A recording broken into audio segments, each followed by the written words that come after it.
Okay, so today we're going to be refurbishing one of these old Fisher Micromaster 3 microscopes. They're probably 30 to 40 years old, but they're very, very well built, and there's nothing major wrong with any of the ones that we've seen. So what I'm going to do is I'm just going to basically take it apart, show the parts, do some refurbishment, and then put it back together again.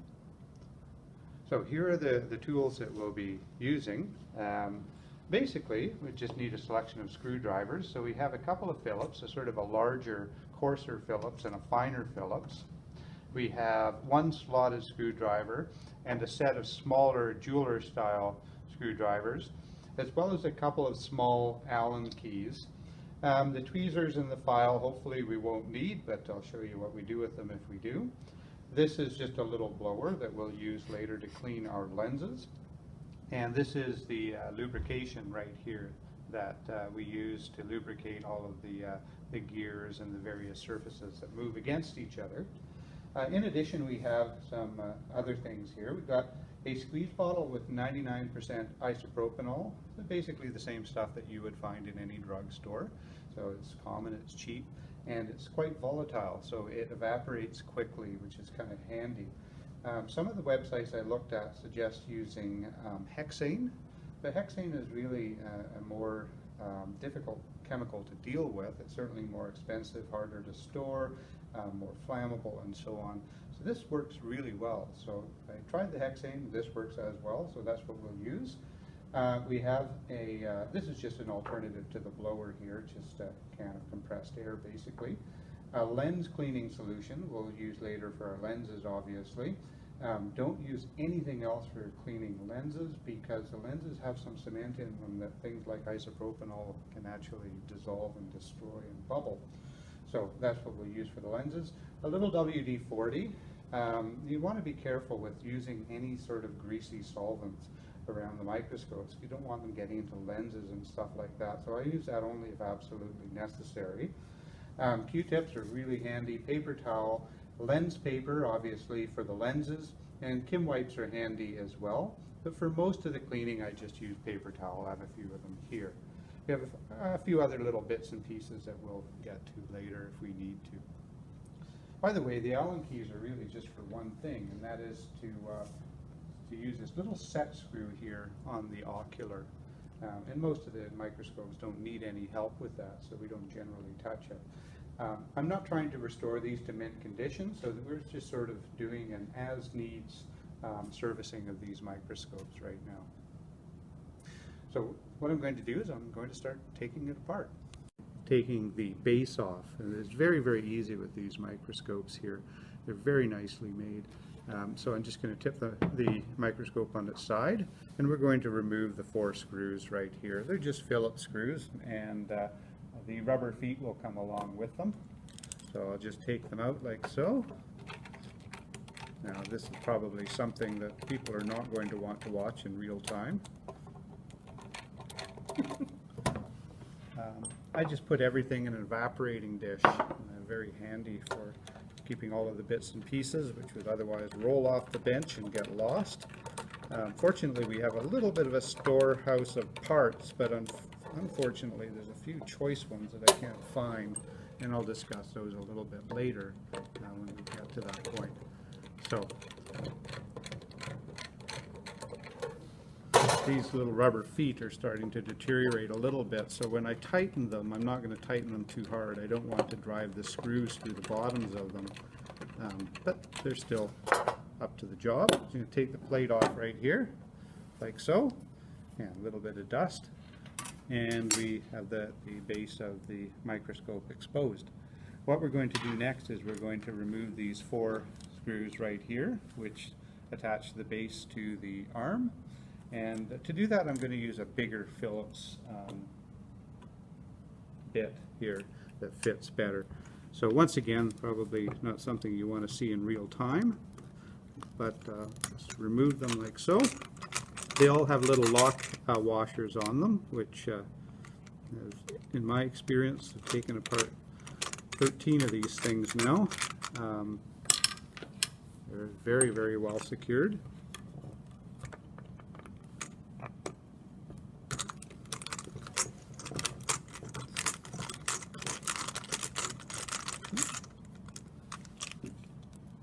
So because these are Japanese microscopes, I'm assuming that most of the fittings are metric, and so those Allen keys are likely metric keys, but I haven't actually checked. So I'll take out 3 of them, and I don't have to worry about the arm too much yet. But the 4th one, I'll have to be a little bit careful. I don't want the arm dropping on me when I remove it. And then we'll have the base and the arm separate. We really do have to do this to do most servicing of this microscope. It's kind of difficult to get at a lot of the parts without removing the base. So there we are, pretty close. And here we have our base separated. I'll just put the arm there for a moment. Now right here we have the illuminator. And to replace a bulb on these fissures is very easy. The illuminator just has a little screw job there. You can remove it and take out the bulb very, very easily. Actually, the top comes off as well, but this one's actually quite seized, so you can just remove the top too. It makes it very easy to get at. A lot of these microscopes have these illuminators are sort of screwed down, so you have to remove screws to replace the light bulbs. Fortunately, we don't have to do that here. So we'll set aside the base. There's not really too much to do there. Every single base I've had has been working perfectly. I've had to replace 1 light bulb and that's it. So that's been kind of nice. So we'll set that aside right there. And we'll move on to the arm and all of the stage and its associated parts right here. So of course you can see right away that there's 3 sets of knobs. One is for the carrier that moves the condenser up and down, and the other one is the fine adjustment and the coarse adjustment right here.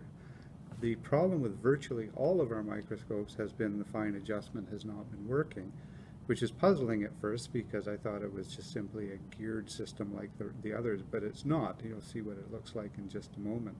This one has a couple of problems. For one thing, the little shaft here that the coarse adjustment on is moving, which isn't good. That shaft should be stationary.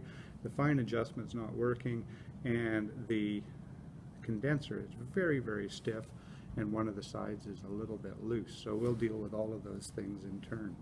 The first thing we're going to do is we will remove this little stop screw right here, and that will enable us to take this whole assembly off of the arm, and then we'll just put the arm aside for now. So this requires a relatively small Phillips. So we'll use this one here. It's much nicer to have screwdrivers ready to go. It's kind of fiddly to keep replacing the bits. But you could certainly do all of this work with one multi-driver like this one. There's nothing special about the screws that are used. So that one there is a very small little screw. It's the only one like it. And again, it's used to stop this stage apparatus from being able to detach from the arm. So I'm going to put that in there as well. And then I'm just going to remove this. I'm just going to wind it down as far as it goes, and then what will happen is the gear will disengage and I can pull off the stage. There's quite a bit of resistance there because the lubrication is pretty old. And now we have our arm and our stage assembly separate. We're going to have to do a little bit of an adjustment with the arm, but we'll leave that till later when we're putting it back together again. These 2 little screws here will need to be tightened so that the arm doesn't twist. You can see that the cylinder through which the geared shaft moves is moving back and forth. That should be rigid, and the reason it's not is because these 2 screws here are loose, so we'll have to tighten them up, making sure we expose the gear so that it can engage the spline right here. So we'll set that aside for now, and what we'll do is we'll simply take apart this mechanism right here. Now there's kind of a fiddly little stop screw here, different obviously than the previous one. We have to remove this in order to remove the carrier that holds the condenser. Before we do though, we'll just remove the condenser. There's a little knurled screw right here. We'll just loosen that off a little bit, and we'll just slide the condenser out like so, and we'll set the condenser aside. We'll clean it up later. And so the next thing we have to do is remove this. Now, what I have found is that the screw is quite tight. And so I will attempt to unscrew this with a small screwdriver, but the problem is these are so skinny, you don't get much torque on them. In fact, it's very difficult to remove them. We could use pliers on the shaft or something like that, but what I do instead is I use these needle nose pliers. It's not very elegant, but it works just fine. And so I'm just going to grab this nice and tight, and these are fairly fragile because the actual screw shaft is quite thin, so you want to make sure you don't twist it too much when you do this. So I'm just going to gently unscrew that a bit. So it's not very elegant, but it works just fine. And usually when you've undone it a little bit, you can get the screwdriver in there and take it the rest of the way just with the screwdriver.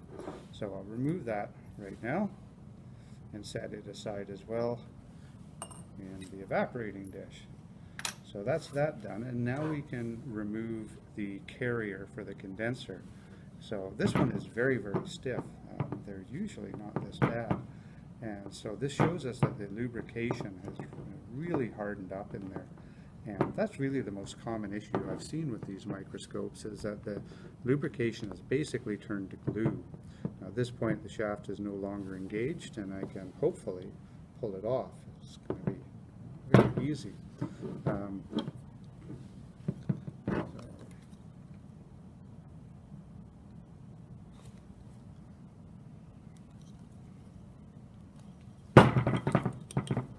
Not very elegant, but oh, that's really stuck.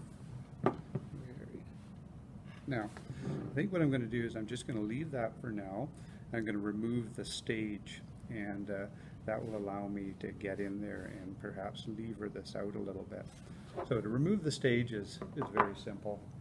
It has a couple of slotted screws right here. So just popping in the screwdriver, taking them out. One of our microscopes for some reason had a screw sheared right off in the stage, and unfortunately that made it pretty much useless. So with all of these screws, and we're not doing it just yet obviously, when you tighten them, don't over tighten. A lot of these pieces are made out of aluminum and they're very easily stripped, and so just you know, a sort of a gentle tighten to ensure the thing isn't moving, and then leave it at that. So there we go. There's our stage, and we'll tighten up those clips a little bit later when we're putting it all back together again. Pop that out, and then back with this condenser again. Now I've actually had to use a hammer to get these apart on more than one occasion. I'm going to see if I can avoid doing that here. Pry this out.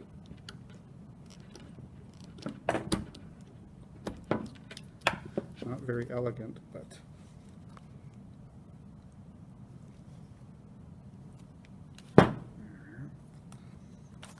there we are. So there's what happens when the lubrication seizes up. It's really more like glue than it is lubricant at this point. So we'll just set the carrier aside for now, because we're going to continue to take this piece apart. And we'll fix it up a little bit later, and we'll give it cleaning, and we'll put in some new lubrication to make sure it's moving a little bit better. I'll set that aside as well. And now we are going to get into the fine adjustment. Now this can be very difficult to separate from the carrier for the condenser. And the first thing we're going to do in order to do this is we're going to remove this little top plate right here. You have to be careful when you're doing this, because the top plate has a spring underneath it, and if you're not careful, it'll fire these little screws out on you, which are very easy to lose. So we shall remove these like so. And once again, popping them in here. These screws are different from every other screw on the microscope. And of course there's two of them. So holding it down with my finger while I undo this one right here, we'll make sure that that spring doesn't surprise us. We'll let that up a little bit like so.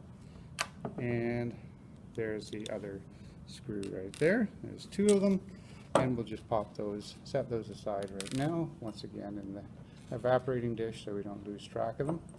And this one here, I am going to clean up a little bit here.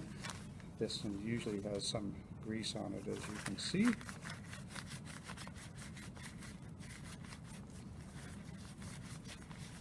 And then we'll set that aside. I just don't want all of that grease and oil getting all over the other parts that are inside the evaporating dish. So this spring right here is actually how the fine adjustment on these microscopes works. It presses against the plate and allows a small amount of play. It has some grease on it, but I'm just going to leave that for now. I'm not going to worry about it just yet. Now, the issue is I now have to slide off the fine adjustment piece here from the carrier for the condenser. It has to come down, so we have to pull it off this way. There's a little lever here. I'll show you the mechanism when we get there. This one here is, whoops, there we go, pretty stiff, but there are the two mechanisms right there. So right here we have the little spring mechanism. You'll notice that there is a little protuberance on the bottom here. That little piece there rides against this lever. So you'll see that if we move the fine adjustment, it's got a little collar on the shaft, and as you move the fine adjustment, it pushes on the lever pushes up, it pushes against this, and of course the spring compresses. And so this is how the fine adjustment is supposed to work. It is not a geared system like the others. And that's why it fails so often, because as soon as the glue on these surfaces, or I say glue, but it's lubrication, as soon as the lubrication on these surfaces here gets stickier than the spring can basically overcome, the whole fine adjustment thing doesn't work anymore. And so all we have to do here is just clean this up, and we'll use the isopropanol for that. And then after we've done that, we will apply some new lubrication and put it all back together again. It's surprising how well this works. As you can see, there's no real wear on the parts. The parts are good for another 30 or 40 years. They just need to be lubricated.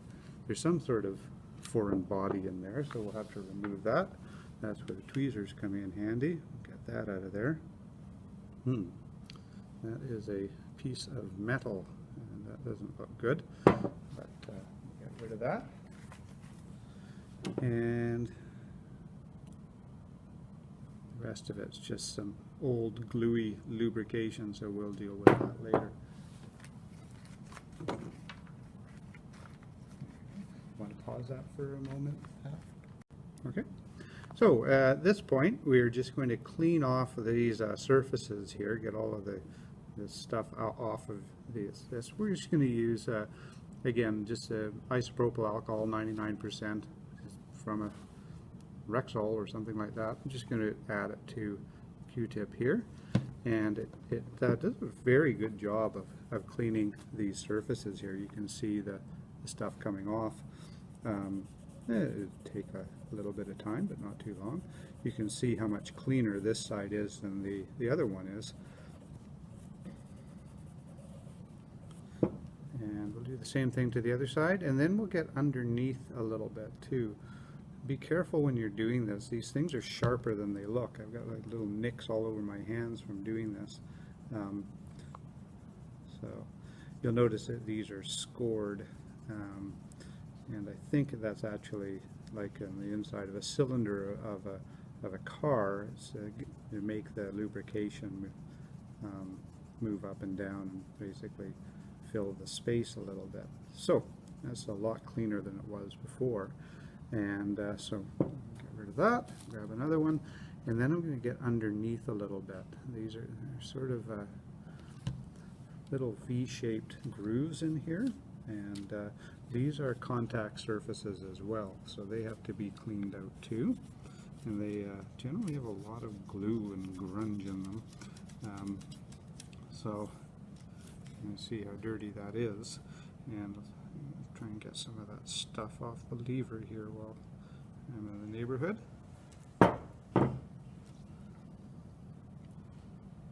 Well, not too glamorous, but also not too difficult. Cleaning it out here. And the nice thing about the isopropyl alcohol is it evaporates quite quickly, so it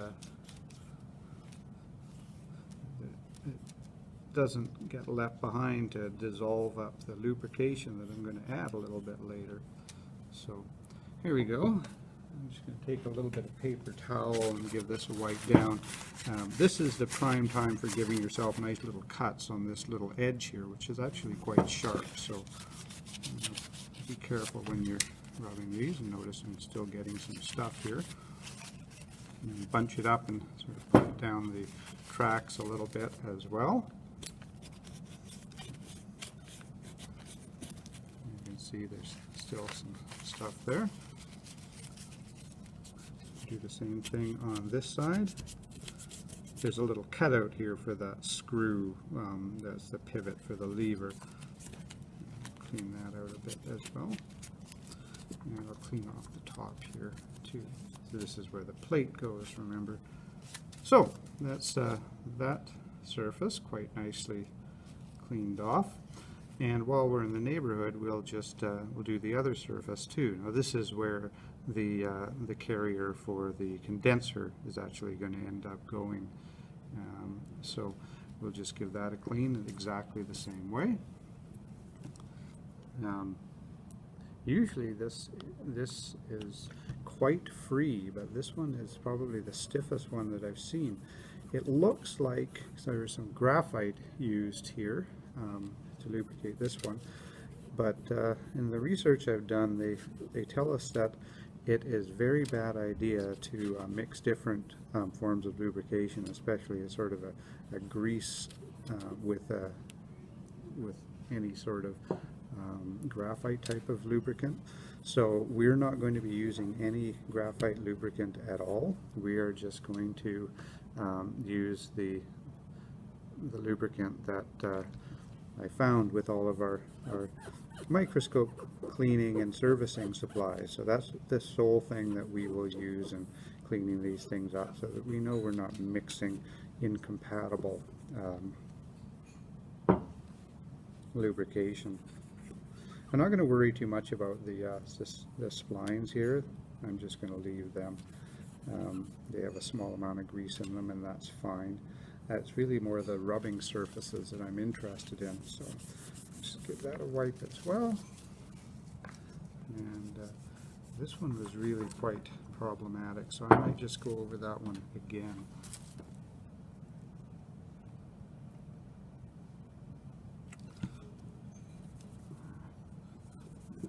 It's pretty clean, not much better than it was.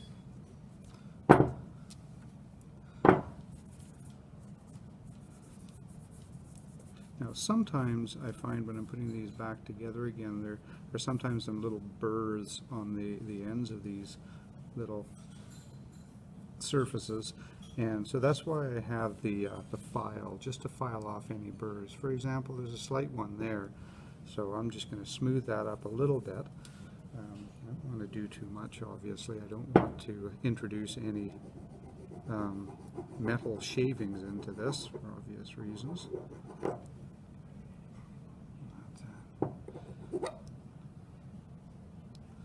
So clean that off again. And I'm just going to get rid of this. I don't want any of the filings to end up anywhere near my precious equipment. Another piece of paper towel here. There. So that looks pretty good. What we'll do is we will put the fine adjustment back together again, but before we do, we have to clean this surface. This is the surface here that will be going against this surface, and you can see it's got very brown old lubrication on it. I don't know, but I suspect that this may be the original lubrication that came with these microscopes, and if that's the case, you can't fault it for lasting as long as it has. But it's interesting that basically all of those microscopes, which have been sitting collecting dust for who knows how long, seem to have the same problems. They have issues with their fine adjustment, and I noticed that some of them had the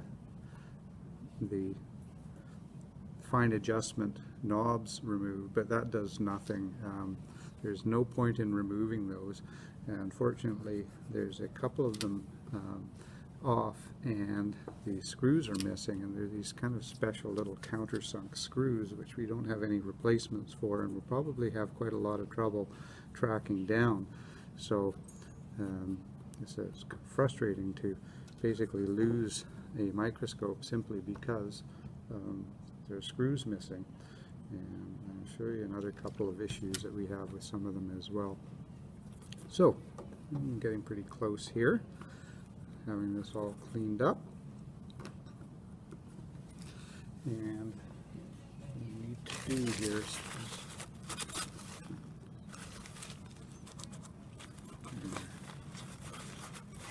there's something stuck there, but it's not anymore. We'll clean off these surfaces just to make sure they're as clean as possible. I did on a few of these have to file this down a little bit. It just would not move. I don't think we'll have that problem with this one. So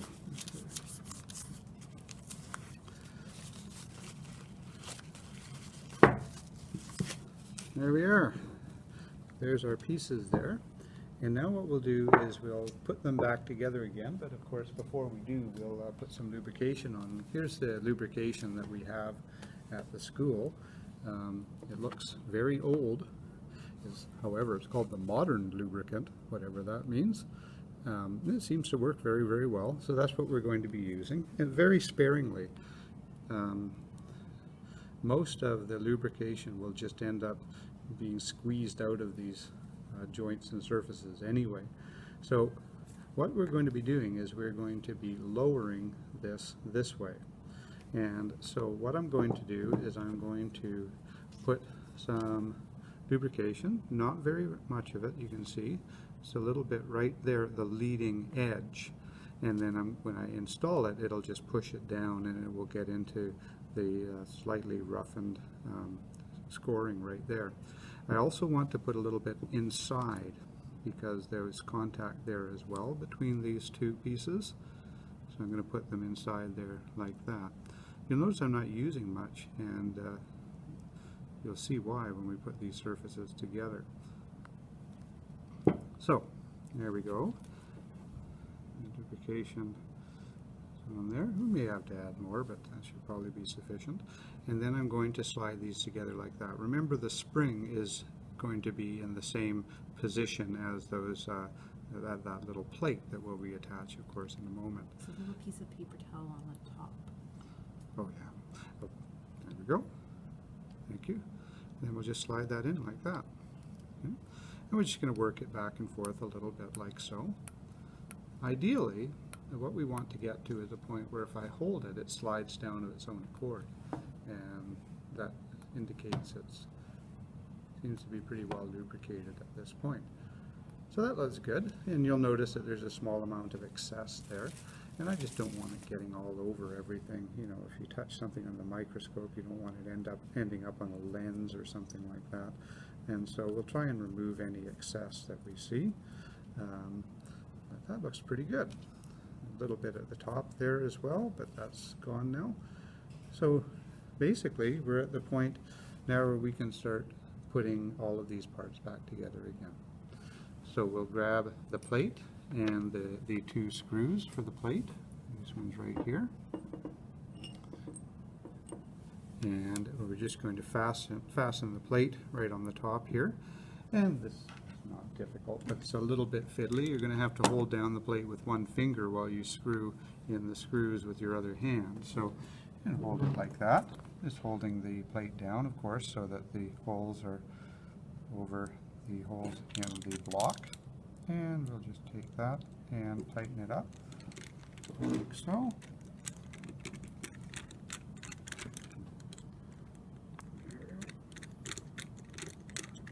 that one doesn't quite want to mate up. There we go.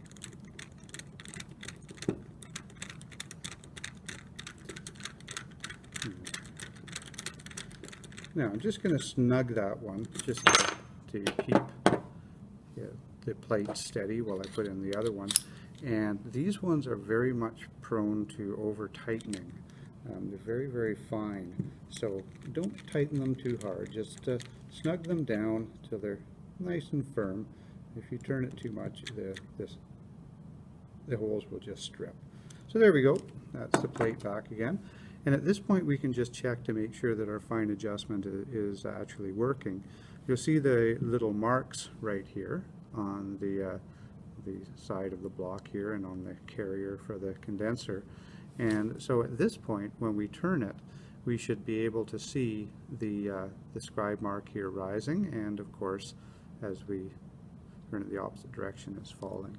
So now we know it's working properly.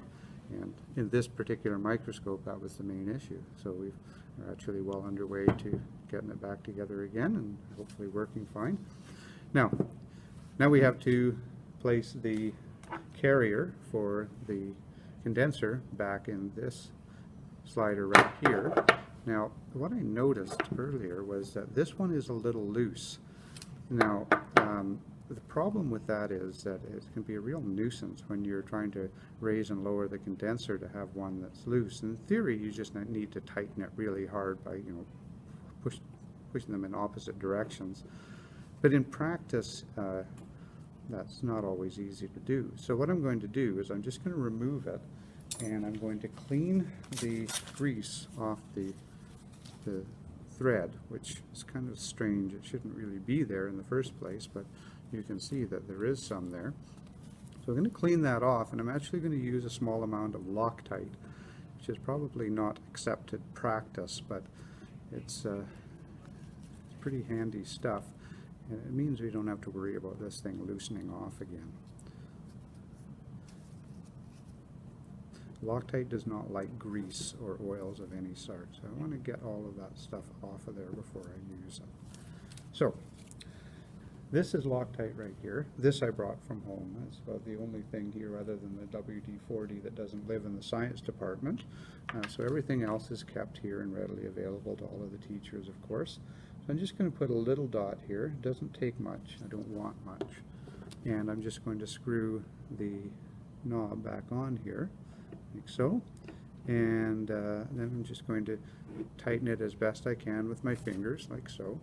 It normally takes about half an hour for Loctite to set, but there's no real pressure on that join right now, so it should be good. I've done this with a couple of these microscopes. It's not an uncommon problem. So nice easy fix. Obviously you don't want to get it in any of the gears or anything like that. So here we go again. We have another surface that's kind of gloopy. So we will clean it off with the isopropyl alcohol. Like so, you can see the stuff coming up. And really when I did the hexane, it worked about equally well.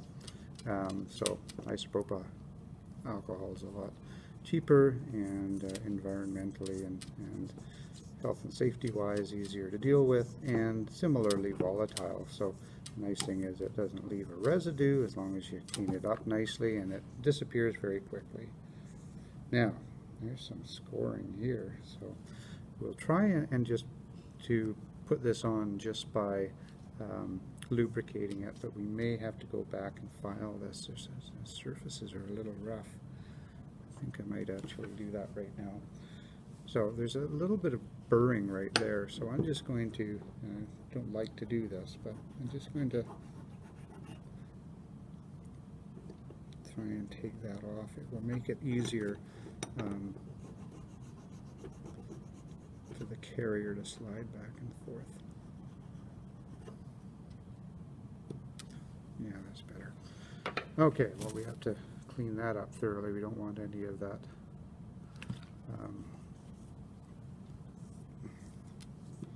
fine metal filings in the system. So get rid of that. And we'll get rid of this. And we'll clean this up here. Like so.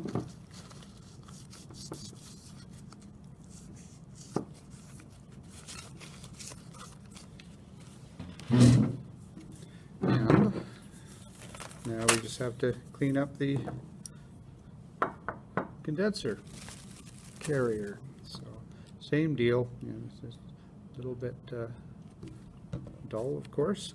So we're just going to clean this up. Notice again the stuff being left behind, so it's quite dirty.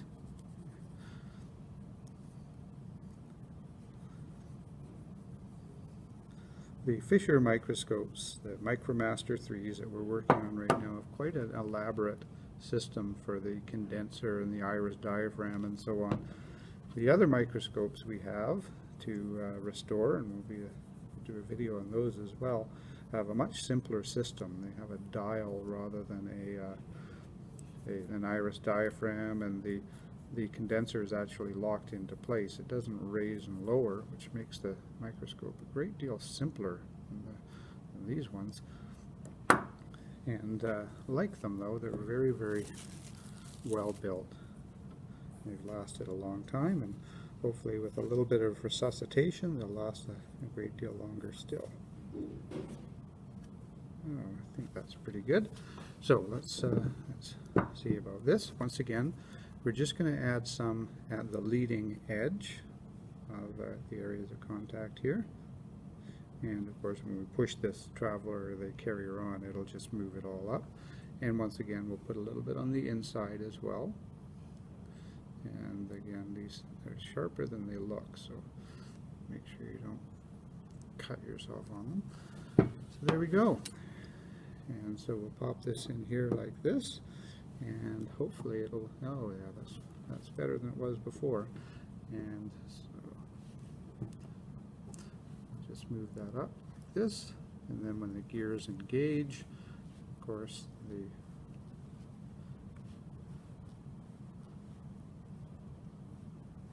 condenser carrier works pretty well now. Still a little stiff. It doesn't in truth get used all that much. So there it is, all put back together again. And before we reinstall anything though, we want to put the little stop pin back in again. That's that one right there. Usually we can tighten it sufficiently well just using a screwdriver. We don't have to use the pliers again here, so I'm just going to give it a tighten.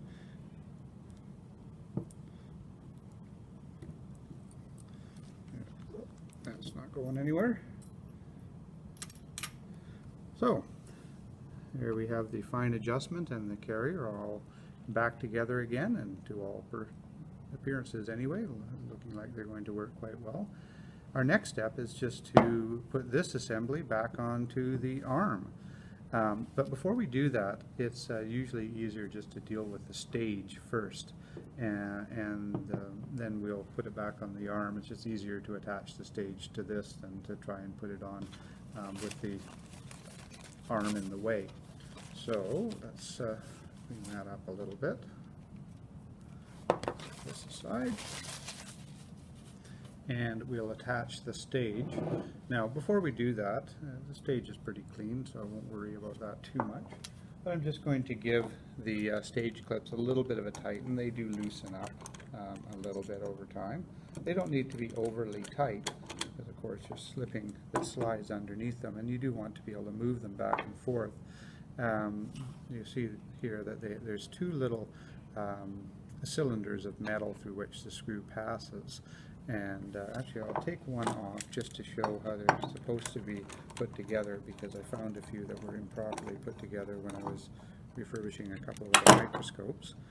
So you see right here that the one on the bottom has a little sort of lip or collar right there, and that actually fits inside the stage clip like this.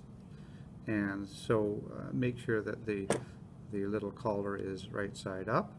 And so when you put it on there, you get an effective joined. So I put that in there, and we'll just screw that again down there quickly.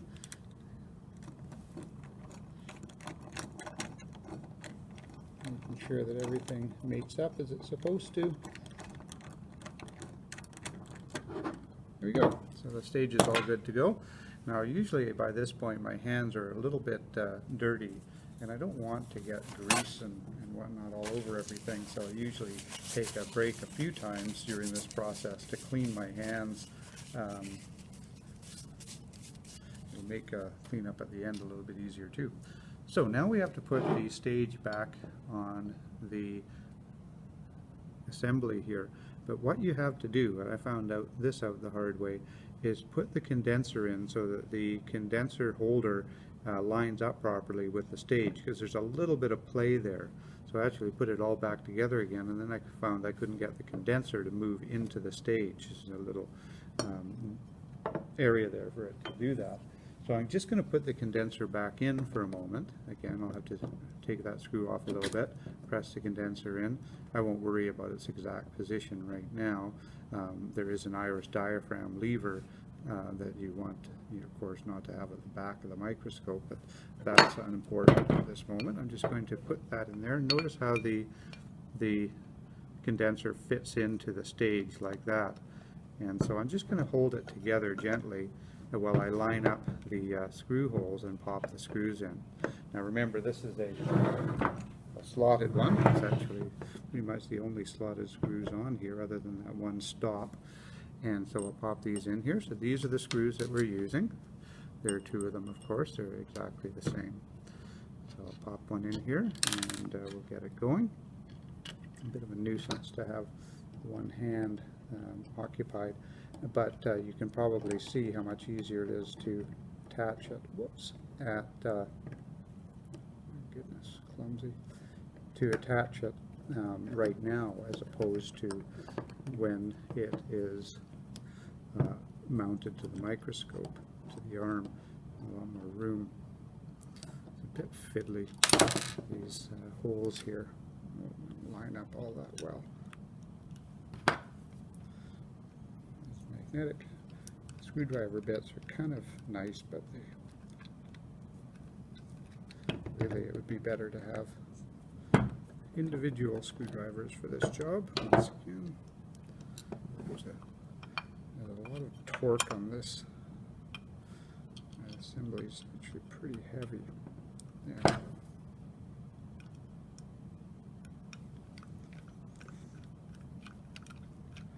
So don't tighten it up too much, because you're going to want a little bit of a play to get the other one in, and then we'll tighten them up. And after we do that, what we'll do is we'll remove the condenser. It's a little bit fragile. You don't want it in there until you really need it to be. And so now that we have it all lined up properly, I'll just snug those again, not too tight, just nice, reasonably tight, so they're not going to move. And you can see the condensers now moves up freely up and down against the stage. Now there is an important adjustment here. Obviously you don't want the condenser to rise above the level of the stage, because if it does that, it'll break the slides. It's actually pretty common. There's a little stop screw at the top of the carrier which you can adjust. The problem is you have to remove the carrier in order to do that. So it's worthwhile just checking that, because you don't want to put it all back together again and then find you have to make that adjustment. In this case, the condenser was not clearing the top of the stage, so I know it's not going to break the slides. I'm just going to remove it right here, and probably should have noted this for you earlier, but the screw is actually right there. It's a brass screw, and it's already properly adjusted and shouldn't really need any adjustment anyway. So there's our stage assembly all set and ready to go. And now we're ready to pop it onto the arm. But before we do that, we have to fix this little issue here. You'll notice how the shaft goes through this little sleeve here, and it's turning, it's going back and forth. Now that cannot happen, and it's probably some metal filings and whatnot there. So you see it slides back and forth and moves around. That is not good. So what we want to do is carefully center it so that the splined shaft there is right in the middle. And then we will tighten these two little screws here. Hopefully that will work. I hope that they're not stripped or otherwise broken. So we'll grab ourselves a little screwdriver to do that. It's going to take a very small one, and we'll worry about all of the rest of the grease and whatnot later. So oh yeah, that's very, very loose. And we'll turn this other one as well. That seems very loose too. So give that as tight squeeze as I can. Ah yes, much better. So it's spinning quite freely now. Now this is kind of a strange mechanism because the stage is fairly heavy and it will fall of its own weight unless the knobs here are quite stiff. So these knobs actually tighten against this little cylindrical shaft that we just secured by screwing those screws in. And so if you undo these knobs a little bit, what will happen is there won't be any friction between the knobs and these little this little cylinder, and so the stage will simply just fall. On the other hand, if you tighten them too much, they're very, very stiff and difficult to turn. This one's kind of borderline, and so what I would normally do is just grab both of them and slightly undo them. If I undo them too much, of course, it won't work properly. If I screw them in too hard, it becomes too stiff. That's a little bit better right there. Now, if you want to do it in a more scientific way, there are a couple of holes here, so you can use those spring clip pliers to do that, but it's not really necessary. I did have one microscope where if you tightened it enough that the two wouldn't spin freely, it was so tight against the shaft that it wouldn't turn. And so my choices were either to file down this cylinder a little bit to free up a little bit of room, or to use my trusty Loctite, and I decided to try that first because it was less invasive and it seemed to work fine. But this looks good now. It's spinning freely, it's not too loose, or otherwise the slide would just fall, and everything's lined up properly. I'm a little worried that there might be some metal in there. It looks like there is. So I'm just going to give this a little bit of a clean. I don't normally do this. So I'm going to hold it down here, and I'm just going to wipe here with my Q-tip just to make sure that there's no metal filings in there. I'm gumming it up. Really want to remove all of the lubrication in doing this, but it's better to get the metal filings out than to leave them in, because they'll destroy the gears, and then that will be the end of this microscope. So yeah, that's pretty good. All right, so back to the thrilling job of cleaning these surfaces again. These ones we've already done, but these ones here are a little bit messy. So back to the Q-tips. Science teacher's best friend. Now we'll give that clean. You can see how it cleaned it up quite nicely. It takes all of that residue off there, and again, it kind of looks like graphite might have been used here, but again, it seems to have mixed with the other lubrication and created kind of a glue more than a lubricant. So yeah, you can see how quickly that cleans up. And really the hexane didn't work any better than this. A little bit there still.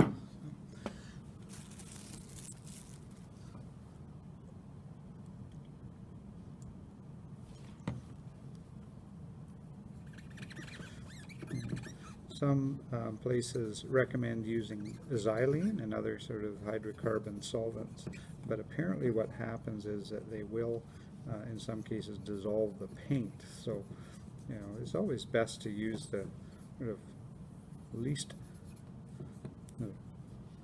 invasive, I guess you could say, chemical as you can. So, give the inside surfaces, again, these are fairly sharp, these little blades here, so there's quite a bit of stuff there too. So be careful, don't cut your fingers on them.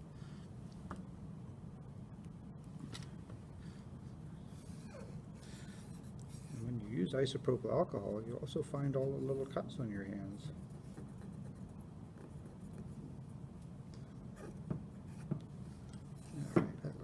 good.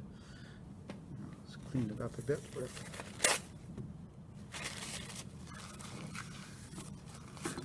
towel. That seems pretty clean. Now, perhaps a purist would have removed all of these lenses first, but to be honest with you, I've never done that. We'll deal with them a little bit later. So, once again, leading surface, a little bit of the lubrication. You can see why this stuff is so old. You really don't use very much of it, and a little goes a long way. So, there we go. And now I'm just going to insert the stage. You can see the profile of this. I'm going to go right in that little rhombus right there. There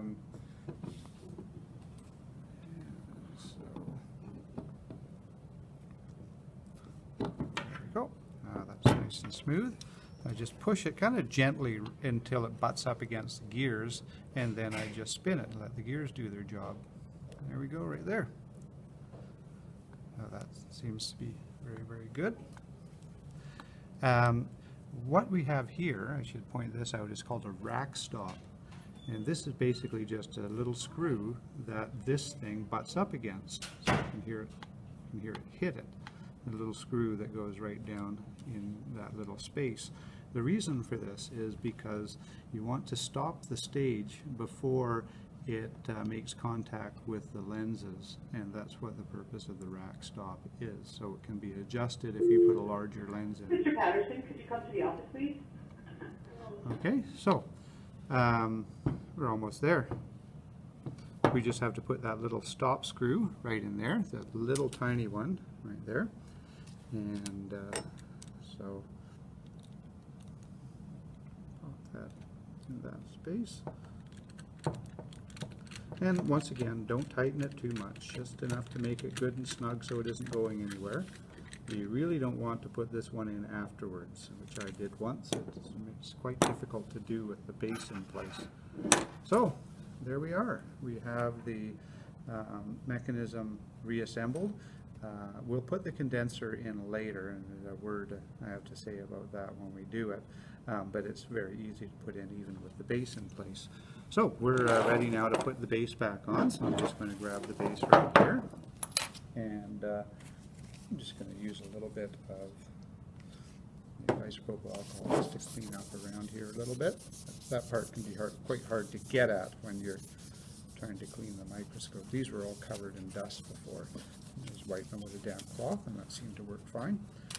So we're just going to reattach this, which of course you saw earlier when we were taking it off. So I'm just going to pull it up right. Mitchell, could you go to the library, please? Mitchell, to the library, please. And so we'll just line these up like so. This can be a bit of a nuisance because the cord's in the way. So I'm going to set one of the screws through and just try and mate it up there. And then I'm just going to gently tighten it just to hold it in place. There we go. You can always feel when it's threading itself. So obviously not going to tighten that one just yet. Let's just pop in the next one here.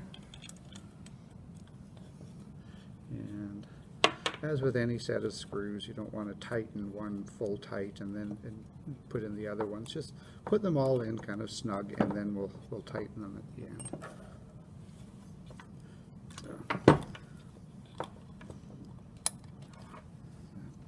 It's a bit of a nuisance to get around the wire, but too bad. And then the last one there, make sure you don't forget to put the little lock washers on them as well.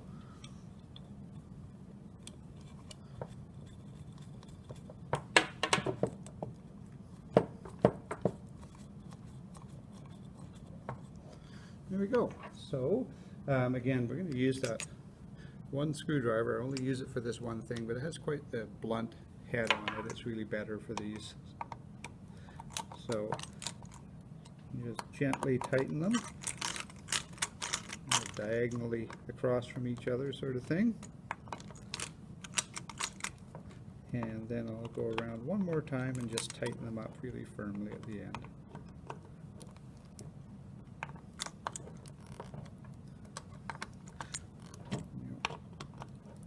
There you go. And now we're just going to attach the plate to the base. These always have a little bit of dust in the bottom of them, so I'm just going to wipe that off. That as well, we're in the neighborhood.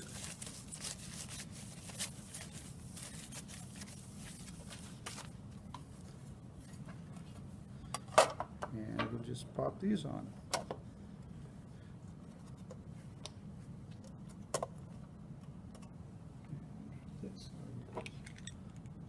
Here. Don't tighten them too hard because they'll probably just drive the screw through these old rubber feet. They're already cracking quite a bit. And they have a few good years left in them.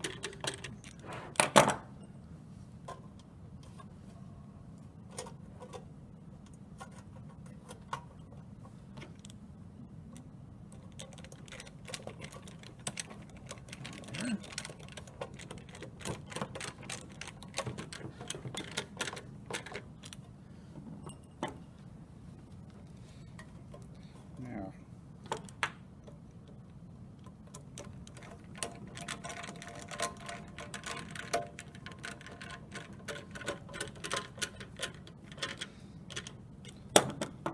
see how old the microscopes are by the old neighborhood watch stickers on the bottom of them.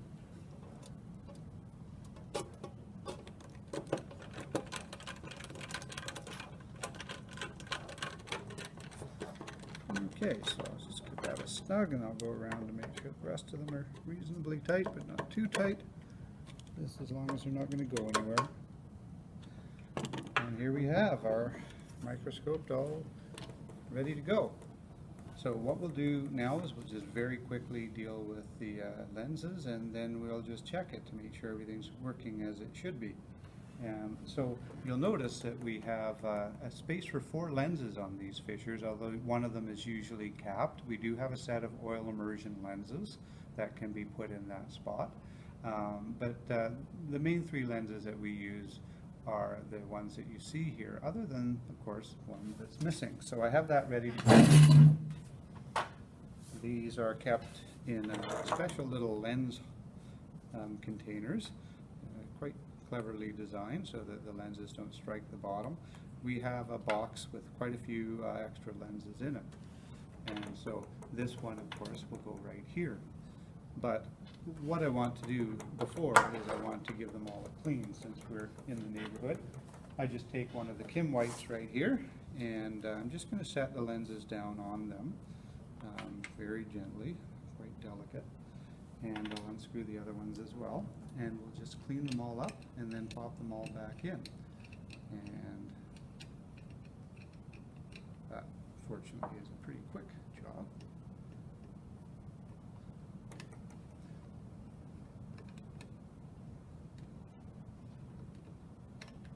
So, the low power lens has sort of a recessed lens. There's no lens right on that lower surface there.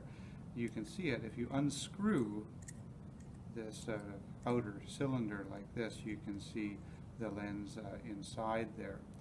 And so these lenses you can't really get at directly. They are recessed enough that you can't clean them the same way we're going to clean these 2 here. So I'm going to show you how to clean those high power lenses, and then we'll just reinstall them very quickly. Remember, we need to use lens cleaning solution to do this, and the reason for that is that we want to make sure we don't damage the optics, the glass, of course, but also we don't want to dissolve any of the cement that's used to glue those lenses into place, which apparently is quite easy to do. We also don't want to use Kim wipes to do this. We want to use proper lens paper designed for this purpose.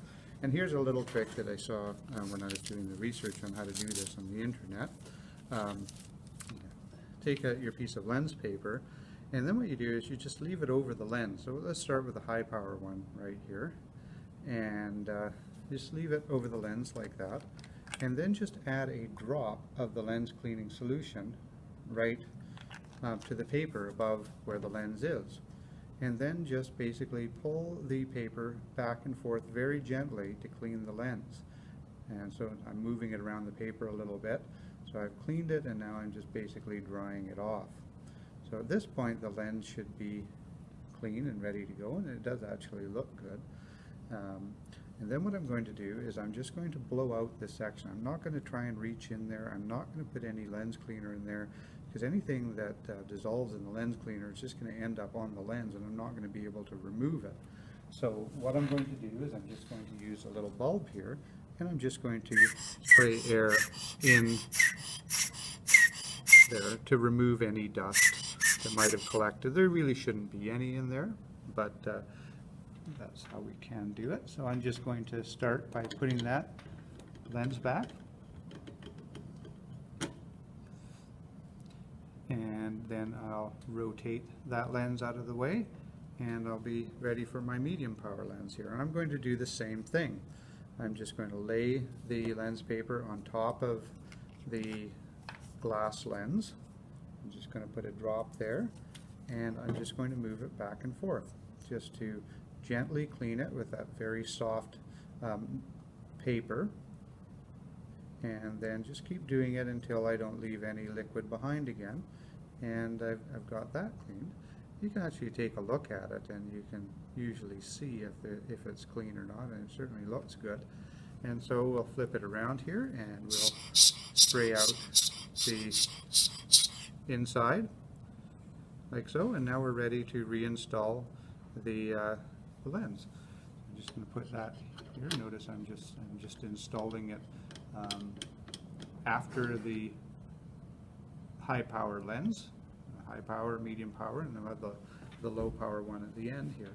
And so I'm not going to use the lens paper on the low one. I don't want to get into that little space there and potentially leave grit behind. So I'm just going to do the same thing I did before. I'm just going to blow it out to try and remove any dust that might be present.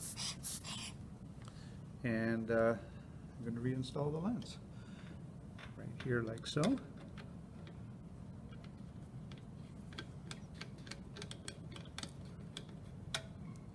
And then finally, I'm going to take this little piece of slightly damp lens paper, and I'm just going to clean the ocular with it as well. The ocular is a little bit sturdier, obviously, than the lenses themselves, but I've got the paper anyway. Now notice the ocular spins freely, and that's because most of these oculars have a little pointer in them that's helpful when we're doing our microscopy, and they do have a little set screw here. The set screw actually fits into a groove, so you can see we can't remove the ocular if the set screw's in there, but it's not tightened to such a degree that it actually hits the ocular and makes it seize. So it's inserted in there firmly, it's not going anywhere, but I can freely spin the ocular. So right now we're pretty much ready to go. I'm just going to wipe the stage because I don't want to have any grease or anything getting on my slide. And we should be ready to test our microscope now. So I'm just going to put a few things away here, get them out of the way. And I have a prepared slide that was left in our kit. Didn't know why at first, but it became apparent that it's there, so we can test our microscope to make sure that they're working the way we want them to. And so let me plug this in.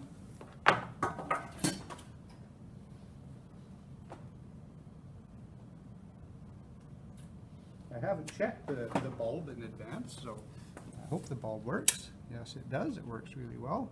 And so we're all set to go except for the condenser. Now there is a problem with this condenser, and I'm still struggling with how to fix it. These condensers have a little tiny thumb screw that fits in this little hole here. And so the thumb screw is used to adjust the iris diaphragm, right this. So the thumb screw should poke out like this, and then you can just move it back and forth along this little track to change the size of the iris diaphragm. It's working perfectly, but I don't have the screw. In fact, we're missing a couple of them, and they are so tiny and specialized, I'm not really quite sure how we're going to replace them. So I'm going to probably have to figure some little system for doing that. So I'm just going to put this back in. I have to tighten the thumb screw right down here in order to make sure, of course, that it's properly mounted. And what I would normally do, of course, is make sure that that little thumb screw for the iris diaphragm is easily accessible. Unfortunately, I don't have to worry about that in this case. So this one is not going to go back on the cart just yet. I want to see if I can figure out a way of getting that iris diaphragm lever back in.